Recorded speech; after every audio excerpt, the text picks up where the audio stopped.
திமுக கூட்டணி அப்படியே இருக்கும் நினைக்கிறீங்களா? முக்கியமாக கிட்டத்தட்ட 5 தேர்தலை பார்த்தாகிவிட்டது, உள்ளாட்சி தேர்தலை சேர்த்து.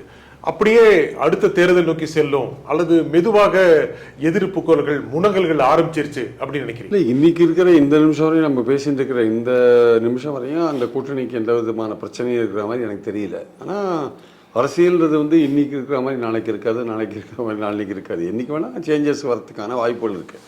பட் இதில் ஏன் வரதுக்கான வாய்ப்புகள் ரொம்ப குறைவு, சேஞ்சஸ் வராதுன்னு நம்ம ஏன் அப்படி சொல்கிறோன்னா, நீங்கள் சொன்ன மாதிரி இந்த கூட்டணி 5 வெற்றிகளை பார்த்துருக்கு. ரெண்டாவது, மோடி எதிர்ப்பு, பாஜக சித்தாந்த எதிர்ப்புன்றதுல ஒரே லைனில் இருக்காங்க. இதில் நடுவில் திமுக ஏதோ பாஜகவோட நெருங்குது, நாணயத்தை வெளியிட்டாங்க, ராஜ்நாத் சிங் வந்தார், டீ பார்ட்டிக்கு போனாங்க, இதெல்லாம் இருந்தால் கூட இதெல்லாம் தாண்டி இந்த பாஜக சித்தாந்த எதிர்ப்பும் மோடி எதிர்ப்பும் இவங்களை ஒன்றுபடுத்தின ஒரு லைனில் இருக்குது. அதே சமயம் எதிர்க்க இருக்கிற கட்சிகள் யாரும் அந்த மாதிரி மோடி எதிர்ப்பு இல்லை பாஜக சித்தாந்த எதிர்ப்புன்றதெல்லாம் ரொம்ப சீரியஸாக இருக்கிற மாதிரி தெரியல.